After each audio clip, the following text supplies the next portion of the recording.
Jeanne Côté frise, écrit, chante et préfère les chaises berçantes doubles.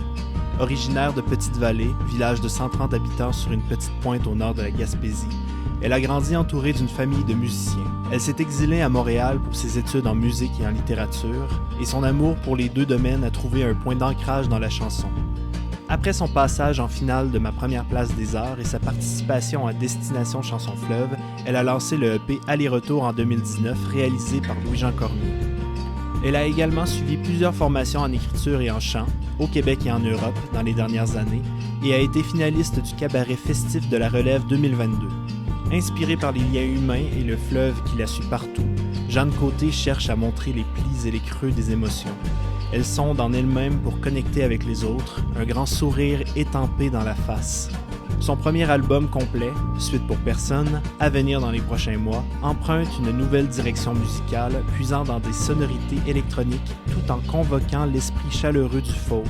Réalisé par Émilie Proulx et Arthur Bourdon du Rocher, il explore les états de la solitude, les joies et les repères éparpillés de la mi-vingtaine à travers 10 chansons lumineuses et immersives, imprégnées d'une force tranquille.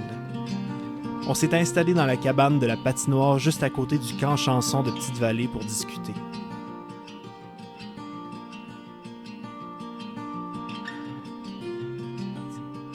Bonjour Jeanne. Salut Alex. Merci d'avoir trouvé une petite demi-heure dans la folie qu'est le festival pour t'entretenir avec moi. Ça fait plaisir. Nous autres, on s'est croisés plusieurs fois. Dans le temps du secondaire. Ouais. Secondaire en spectacle. Ouais, secondaire en spectacle. Première fois, moi, mon gros souvenir, c'était aux îles de la Madeleine. Pareil, ouais. ouais, tu faisais un numéro de théâtre. Ouais. Puis moi, j'étais vraiment... j'avais la gueule à terre à devoir jouer du piano. J'étais comme, voyons, elle est donc bien bonne. Jusqu'à te sort. Ah, wow. C'est drôle. Yes. Puis juste avant d'embarquer aussi, je veux te témoigner de mon chum qui trippe absolument sur ta musique. Ta vibe, puis tout ce que tu proposes, là. Merci. C'est un très grand fan de Montréal. Je suis contente d'entendre ça. Yes. Malade. Toi, Jeanne, tu as grandi à Petite-Vallée. Oui. Ça fait quoi de grandir dans le sillage du festival en chanson, puis de toutes les belles opportunités et expériences que ça peut apporter, ça? Ben, je te dirais que, tu sais, tout le long où j'ai grandi ici, je m'en rendais pas tant compte, en fait, du côté spécial de tout ça. C'était comme naturel pour moi qu'il y ait des artistes qui rentrent chez nous, qui jasent avec mes parents, qu'on soupe ensemble, blablabla, tout ça. C'est après coup, en fait, quand je me suis mis à intégrer ce milieu-là pour vrai, pour faire ça de ma vie, que je me suis rendu compte que c'était vraiment précieux, en fait, ce que j'avais vécu toute mon enfance, toute mon adolescence. Ouais, c'est ça. Puis grandir à Petite-Vallée aussi, c'est être entouré d'une nature forte et incroyable aussi. Oui, de nature forte dans tous les sens, oui. du niveau humain au niveau paysage. Oui, c'est ça. Le terrain de jeu de la Longue Pointe, c'est là que je m'amusais quand j'étais petite, dans les roches, à courir partout. Là. Ouais. Ah, c'est cool. Ton premier contact musical, ça ressemblait à quoi, ça? Probablement que c'était dans le ventre de ma mère Ah oui? qui chantait. Mes deux parents, en fait, il y avait un groupe qui s'appelait Les Chanteurs du Village à l'époque. OK. Puis avec ma tante Fanny, avec l'infirmière du village, le directeur d'école, il était 6 chanteurs à avoir un groupe ensemble de Petite-Vallée. Puis ils faisaient de la tournée un peu aussi, fait que j'imagine bien que ma mère a chanté beaucoup pendant qu'elle était enceinte de moi. Ça devait être mon premier contact musical. Après... C'est ça, tu partais en tournée c'est ça. avec eux malgré toi. Exactement. Après, ma sœur, qui a 4 ans de plus que moi, prenait des cours de piano depuis qu'elle avait 3 ans, puis j'ai comme suivi la vague. Trop en nice. prenant des cours, moi aussi, quand j'avais comme 4 ans. Là. Ouais, fait que Ouais. ça s'est fait naturellement, dans le fond, tomber dans le soupe de la musique. Ouais, absolument. Ouais. Cool. Est-ce que tu pourrais me parler de ta première formation musicale Oui, qui est Premier Toit? absolument. C'est tellement une belle histoire. J'adore ça la raconter, en fait, parce que je suis rentrée au Cégep Saint-Laurent. Je suis partie de Petite-Vallée à 17 ans pour aller faire mon double deck en musique et lettres au Cégep Saint-Laurent à Montréal. Puis j'ai commencé la partie musique de mon deck en piano jazz. OK. J'avais jamais fait de piano jazz de ma vie, j'ai toujours fait du piano classique, puis je voulais me donner un défi, je sais pas, j'avais le goût d'aller explorer ça parce que j'avais entendu beaucoup de bien aussi du programme de piano jazz à Saint-Laurent. Fait que je suis arrivée là, puis là, les profs, ils nous ont tous mis dans un local, un grand local, tous les nouveaux arrivants en musique, en jazz, puis ils ont fait « Faites-vous des combos, maintenant. » Fait que trouvez-vous un pianiste, un drummer, un guitariste, mais personne ne se connaissait, tu sais. OK. Fait que là, c'était une espèce de... Ben, tu sais, puis ceux qui se connaissaient, ils se sont vite mis ensemble, puis les autres, c'est comme, bon, ben toi, tu joues de quoi? Tu joues de la guitare, OK, super. Je pense qu'il y en a 2 là-bas, là, il y a une bass drum, on pourrait les ramasser. Puis, ben, finalement, j'ai rencontré Arthur Bourdon-Durocher, Philippe Montreuil, David Etier, à ce moment-là, qui ont été, dans le fond, les premiers musiciens avec qui j'ai joué. Puis, ben, Arthur, je joue encore avec Ben oui, c'est aujourd'hui. Puis, Guillaume Aubertin, qui s'est joint à Premier Toit après, en fait, j'ai commencé à jouer avec Philippe et Arthur sous le nom de Jeanne Côté au début. Après ça, David s'est intégré au groupe, puis on a décidé de s'appeler Premier Toit quand Guillaume est arrivé. Okay. Puis Guillaume Aubertin, lui, je l'ai rencontré au camp chanson à Petite-Vallée quand on avait comme 14 ans. Ouais. Wow. Il est revenu plusieurs fois, puis notre amitié s'est soudée, puis tout ça. Donc, c'est ça, c'était comme plein de beaux hasards. C'est ça, un beau gros hasard, là. Puis une belle amitié qui est venue se joindre à ce groupe-là, finalement. Puis c'était cool. Une super expérience. Tout le monde a pris des chemins différents après, mais c'est pas une grosse chicane qui a fait que le groupe s'est dissous. Fait qu'on garde un super bon lien, tout le monde ensemble. Là, c'est cool. Nice, ça. Puis Premier Toit, c'est un super beau nom. C'est venu comment, ça? C'est venu d'une toune, puis c'est drôle parce que la toune n'a jamais été enregistrée, fait qu'on l'a jamais sortie. Ouais. C'est quand même drôle qu'on l'ait pas tapé. Je pense qu'on a trouvé le nom du groupe après avoir enregistré le EP. Ouais. C'est ça.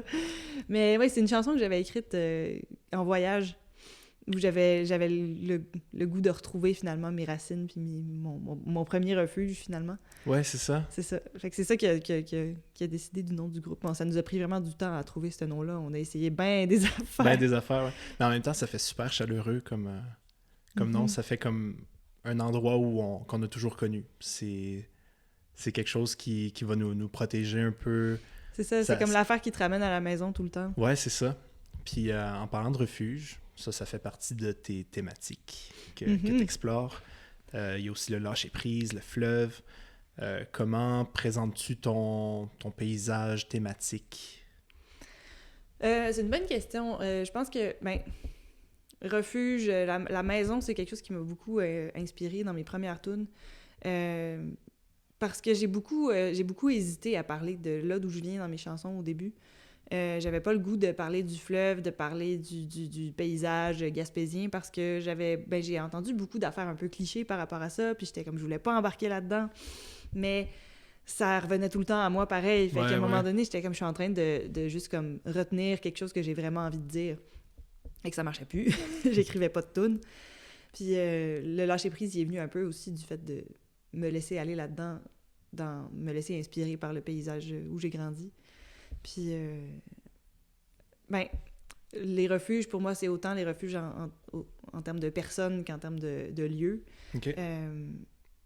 Les gens autour de moi sont des refuges pour moi. Tu sais, ma grand-mère, par exemple, mamie Denise, qui est à Petite-Vallée, mon père, ma mère, toute la famille autour, mes grands-tantes qui sont super proches de ma grand-mère. On dirait que c'est comme... Mes refuges, ils sont là, dans le contact avec eux, puis aussi dans les lieux où ils habitent, dans les lieux où moi j'ai habité aussi. C'est ça. Ça me parle beaucoup de trouver un lieu où tu peux laisser aller tes peurs, tout ce que tu traverses, la peur, le stress, mais aussi les moments de bonheur, puis c'est ça, la douceur du contact avec les gens. Oui, c'est très beau. C'est très lestrant comme... Oui, quand même. Oui. Là, j'ai laissé un peu ça de côté dans l'album qui s'en vient. Ouais. Mais pas complètement non plus. Le fleuve est quand même présent. Je me suis quand même inspirée de personnages qui m'entourent. C'est sûr, le fleuve est jamais très loin. Pas le choix, là. C'est ça. Non, c'est ça. Cool. Puis ouais. ça se passe bien pour cet album-là. J'ai été présent pour l'enregistrement de quelques chansons. Oui, c'est vrai. Ouais. Oui. C'était très cool. Je suis très reconnaissant, d'ailleurs. On va sûrement utiliser, d'ailleurs, les petites vidéos que tu avais prises à ce moment-là. Ah, cool. Je te reparlerai. Nice. Mais ouais, Ça avance bien, cet album-là. Je suis vraiment contente. Ça a pris du temps. Tu étais là en septembre pour prendre des photos pendant les sessions d'enregistrement. Puis là, on est au mois de juin. Fait que j'ai hâte que ça, ça débloque. J'ai vraiment hâte de sortir ça. Ça, tu parlais que ça s'en venait en automne? Oui, ça sort probablement le 7 octobre. OK, cool. Ouais, la belle saison, les belles couleurs. Puis ça fit avec, je pense, la vibe de l'album aussi, l'automne. Ah oui? Ouais. Quelque chose d'un peu... pas d'un peu froid, mais d'un peu... qui s'écoute bien avec une couverte. Blotti, ouais. Ouais, c'est ça. Mais de ce que j'ai entendu de celle que tu as jouée, je ressens cette vibe-là. Ouais. Fait que, c'est ça. Ça va sortir à l'automne. Je commence à recevoir les mix en ce moment. Je suis vraiment contente de ce que ça donne. Oui. Je suis vraiment contente d'avoir travaillé avec Émilie Proulx aussi à la réalisation de cet album-là. C'est une personne que j'admire beaucoup depuis longtemps. Mais on s'était jamais vraiment parlé plus que ça. T'sais, on jasait, on s'est croisés dans des shows 2-3 fois, puis on a jasé un peu, mais clairement qu'il y avait une familiarité dans nos musiques respectives. Mais c'est ça, on n'avait jamais passé autant de temps ensemble. Puis là, on a fait la pré-production de l'album au printemps passé, pas celui qui vient de passer, mais celui d'avant. Puis on s'est rendu compte que c'était un fit parfait. Là. Ouais, super cool naturel ça. avec Arthur Bourdon-Durocher au drum aussi, aux arrangements, à la coréale. Ouais, c'était une super belle expérience. Puis l'album, on a décidé de l'enregistrer live aussi, même s'il y a de la batterie électronique qu'on aurait pu faire après, qu'on aurait pu jouer après. On a décidé de tout jouer en même temps pour garder l'effet chaleureux. Ah, c'est chouette, puis ça. pour garder le naturel de la prestation aussi. Toutes mes voix, la plupart de mes voix, en fait, il y a comme 2 tunes que j'ai refaites après, que j'ai rechantées après parce que j'avais plus de voix à la fin des sessions d'enregistrement. Mais la plupart des tunes, les voix, je les ai chantées live, puis c'est ça qu'on a gardé, même s'il y a des petites affaires, des petites imperfections. L'idée, c'était de garder c'est ça, le côté naturel. Oui, de la mais chose. en même temps, ça ne m'étonne pas de ton processus, ça, parce que quand je t'écoute, moi, perso, j'entends vraiment une artiste authentique. Moi, c'est l'authenticité qui me ramène à tes textes, puis qui me ramène à ce que tu produis. Puis je trouve que c'est vraiment très beau dans le paysage gaspésien, là, de ce que les artistes nous proposent, là. Mais je suis vraiment contente de t'entendre dire ça, parce que c'est ça que je veux, en fait. Je veux être le plus sincère possible avec les gens. Je veux leur montrer que on jase comme des amis, finalement, là, quand je viens présenter mes tunes. Exactement. Mais je suis très perfectionniste, fait que j'avais tendance à aller vers quelque chose de, tu sais, d'être peut-être un peu plus liché avant, ou quelque chose d'un peu propre. Puis Émilie, elle m'a amené justement à faire comme, non, mais chose de plus, laisse aller, là. Un peu de concret, là, de l'imperfection, mais que ça fit, là. Mais ça marche pareil, là, c'est ça. C'est ça, c'est super beau, là. On est tous des musiciens qui ont un petit peu d'allure quand même, fait que fait que c'est ça donne quelque chose de bien beau. T'as sorti récemment Il peut mouiller. Oui. Qui est très, très bon. Merci. Que je recommande à tous d'aller écouter de ce pas. Est-ce que tu es contente de l'accueil reçu par ce single-là? Oui, vraiment. Tu sais, je suis encore... j'imagine que je vais l'être encore longtemps. Là. J'entends des artistes au festival dire qu'ils ont 45 ans puis qu'ils sont encore considérés comme des artistes de la relève. Fait que je suis encore de la relève pour un maudit bout, je le sais. Puis, c'est pas... ça a pas... tu sais, j'ai pas des 10 000 écoutes, j'ai pas des millions d'écoutes sur les plateformes de streaming, mais juste comme la réception par rapport à mon dernier EP est déjà meilleure, elle a déjà plus d'ampleur, tu sais, puis ça me rend vraiment contente de ça. Ça se propage plus, puis les gens m'en parlent. Puis j'ai l'impression que c'est vraiment quelque chose qui est proche de moi aussi, cette sortie-là. Mm-hmm. Fait que ouais, je suis bien contente. Ouais. J'ai vraiment hâte à la suite. En fait, j'ai l'impression que ça va m'aider à ce que l'album puisse rayonner aussi. Tu parlais de pas de millions d'écoutes, mais j'écoute un podcast animé par Andy J. Pizza, qui discute de processus créatifs et tout. Puis il y a toute une théorie des true fans qui appellent, qu'au lieu de cultiver des écouteurs, des gens qui te suivent dans ton travail puis qui sont 1 million à te suivre juste correct, ben tu sais, t'en as une centaine qui sont, eux, ils sont toujours présents, que tu chéris, puis que ça paraît, puis ceux-là, c'est les plus importants tout le temps, là. Ben c'est ça, puis je suis vraiment contente de comment ça se passe. T'sais, je veux dire, je suis un peu comment ça se passe sur mon profil d'artiste de Spotify. Mm-hmm. Puis, j'ai été intégrée à la playlist, mettons, Nouveautés de la semaine Canada, où il y a comme 33 000 abonnés, machin. Mm-hmm. Puis, finalement, ce que je vois dans les statistiques, c'est que les gens qui ont écouté ma tune, c'est pas eux en particulier. C'est pas des gens qui l'ont découvert nécessairement par hasard sur cette playlist-là, qui l'ont écouté une fois puis qui la réécouteront plus jamais. C'est des gens qui l'ont ajouté à leur playlist personnelle, c'est des gens qui la réécoutent. Ils sont allés te chercher, là. Ils sont allés me chercher, c'est ça. Je trouve ça vraiment le fun d'avoir accès à ces statistiques-là pour savoir ce genre d'informations-là. C'est ça qui me donne espoir, en fait, pour la suite puis qui me rend vraiment contente. Ben oui, cool. Je suis content de savoir ça de Spotify parce que, tu sais, avec les plateformes d'écoute, il y a un peu une culture d'éphémère puis de plus vraiment de cultiver la curiosité, genre. Mm-hmm. Ben oui, absolument, mais je pense pas que, tu sais, ils rendent ces statistiques-là accessibles, donc c'est cool pour ça. Après, c'est quand même le côté, justement, grosse playlist éditoriale qui valorise, mais bon, presque. Moi, je vois que ce qui se passe, c'est que les gens accrochent sur la toune, fait que je pense que ça a du bon pour ma carrière, pour que les gens viennent me voir en show aussi, qui suivent un petit peu ce que je fais en dehors de juste comme me voir passer sur une playlist. Là. Ouais. Ça, avant de descendre à Petite-Vallée, t'étais en show à Square Victoria. Ouais, c'est ça. C'était dans le cadre de quoi, ça? C'est, en fait, tous les ans, depuis je sais plus combien de temps ça dure, je l'ai su, 5, 6, 7 ans. Il y a des concerts midi, 2 fois par semaine. OK. Là, justement, aujourd'hui, il y avait Marco Emma qui jouait à midi. Ah oui? Oui, mais il était à Petite-Vallée, genre, hier. Hier? Ben c'est ça, Seigneur. Oui, c'est grosse run. Mais ouais, c'est ça, j'ai été approchée pour participer à ça cette année, puis je suis super contente. Mais c'est des concerts midi, c'est super convivial, super... il n'y a pas de pression, là, c'est un petit setup. Puis les gens passent, les gens qui travaillent dans le coin viennent manger leur lunch sur la place du Square Victoria avec les petites fontaines, c'est super cute. Puis chouette, les gens s'arrêtaient en fait pour voir le show, j'étais super contente. Tu joues tes tunes, puis là il y a quelqu'un qui passe avec son lunch, puis sa blonde, puis son enfant, puis ils sont comme un spectacle, pourquoi on s'arrêterait pas, ils s'assoient, puis ils regardent, c'était un super un super contexte. Ouais, une belle vibe. Ah, c'est chouette ça. Ensuite de ça, tu as remporté le choix du public au Cabaret Festif. Oui. Cabaret Festif que je connais peu. Cabaret Festif, c'est un concours qui est affilié au festival Le Festif à Baie-Saint-Paul. Mm-hmm. C'est un cabaret qui a lieu pendant l'hiver, le printemps. Puis je suis super contente d'avoir été sélectionnée pour ce concours-là. Je m'étais inscrite genre 2-3 fois avant, puis ça marchait pas. Mais là, cette année, ils m'ont prise, puis c'était vraiment chouette parce que c'est ça, en région, il se passe pas grand-chose l'hiver. On dirait que ça créait une grande chaleur de créer un événement comme ça pendant ces moments-là.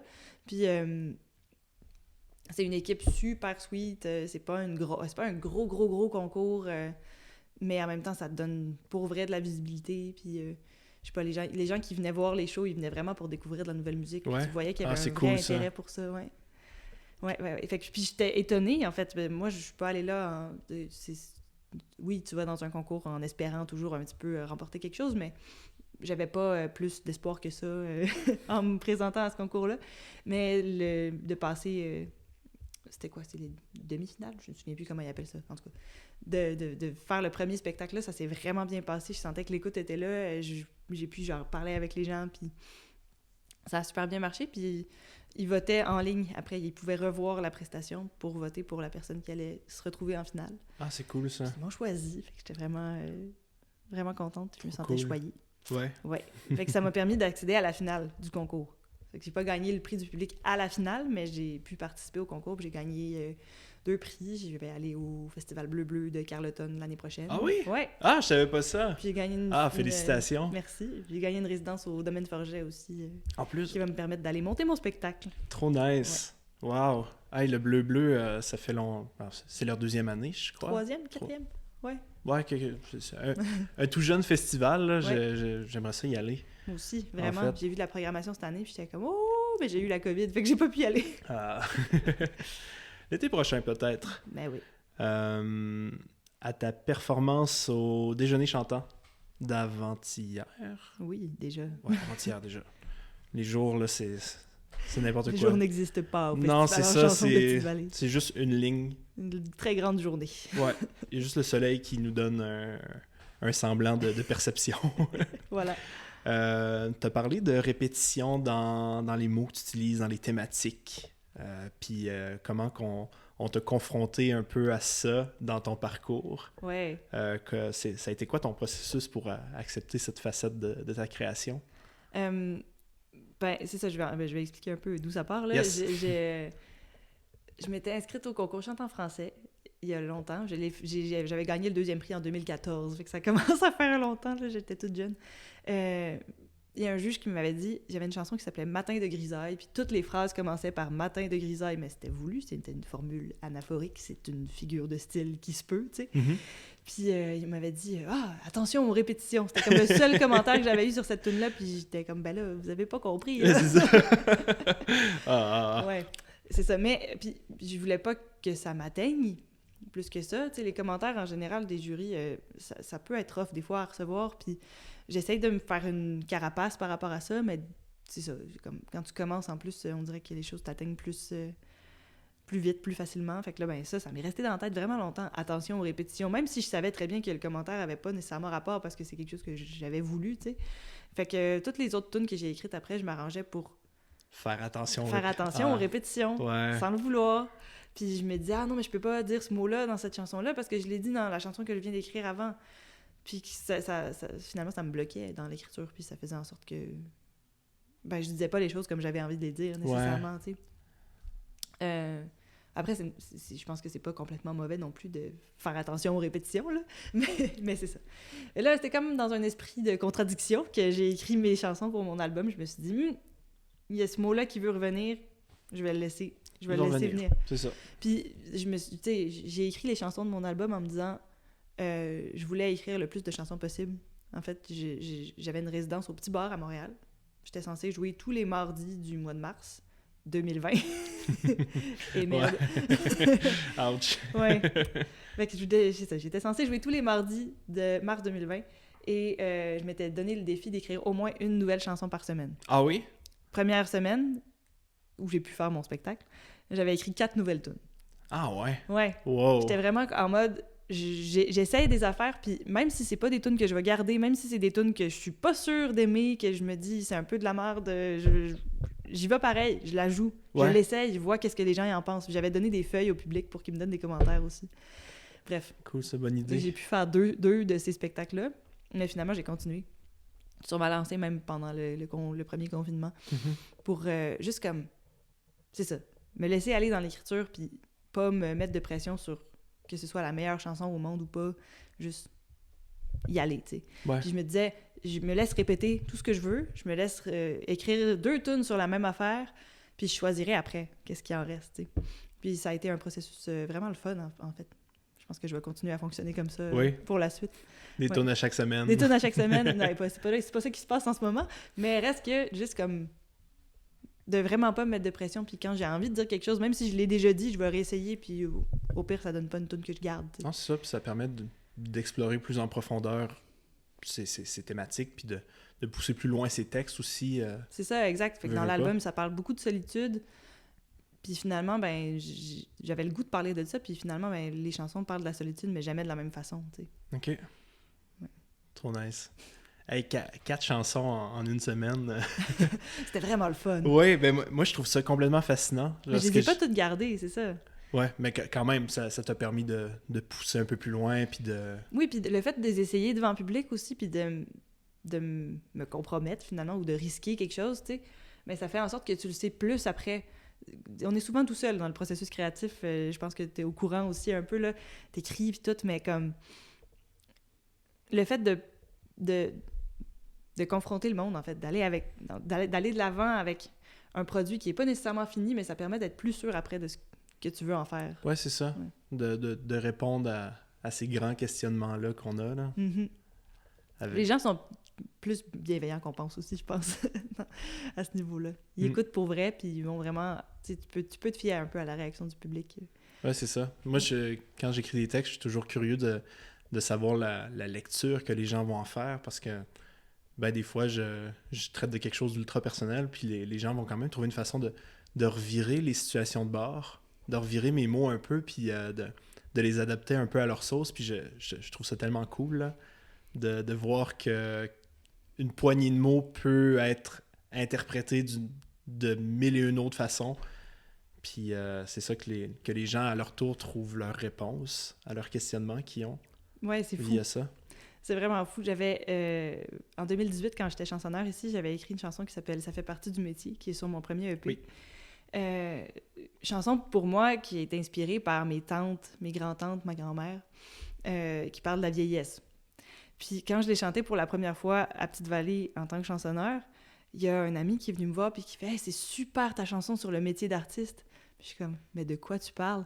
J'avais aucunement vu que la toune ne pouvait parler de ça, tu sais. Puis finalement, j'ai relis mon texte, puis je fais « Waouh, c'est vrai! » En fait, ça s'adapte vraiment bien à cette thématique-là. Si je peux te partager mon expérience avec ta chanson, moi, au tout début, j'imaginais une personne âgée, que tu traitais d'une personne âgée. Puis là, plus je t'ai entendu plus je l'écoutais, plus je t'ai entendu la jouer. Puis là, l'autre jour, c'est quand donc à ton déjeuner chantant, là, j'étais comme « Ah, est-ce qu'elle parle d'être artiste? » avec les mains tremblantes, mais la mémoire qui part des fois. Ou c'est ça, le track un peu.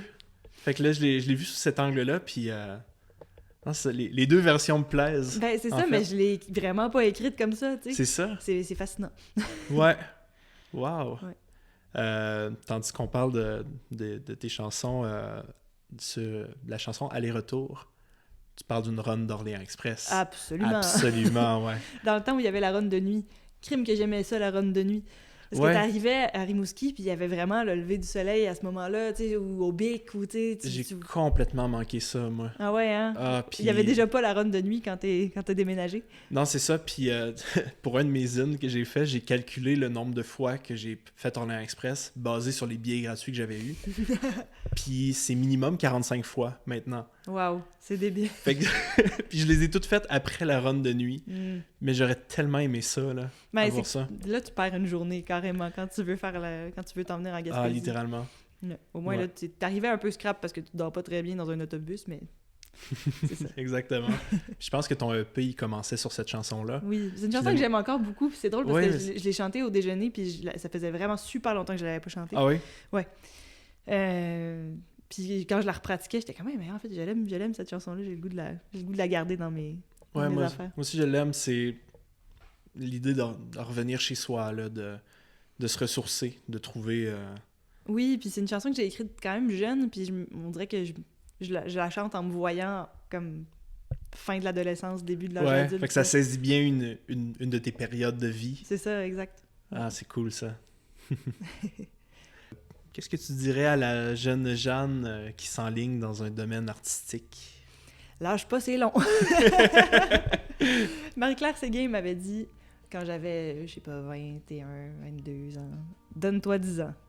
Oui. Pour que tu sentes qu'il y a quelque chose qui se passe, tu sais. OK. Puis, je pense qu'elle a raison, en fait. Puis au début, ça m'a pas découragée parce que Marie-Claire Séguin est tout sauf décourageante, mais tu sais, j'étais comme, ah ouais, OK, je vais ramer longtemps. Mais en fait, le chemin, il est le fun. Je dirais à la jeune Jeanne... Se donner le temps de ramer. Lâche pas, c'est long, mais le chemin, il est le fun. Ouais. Ah, c'est beau. Très, très beau. Voilà.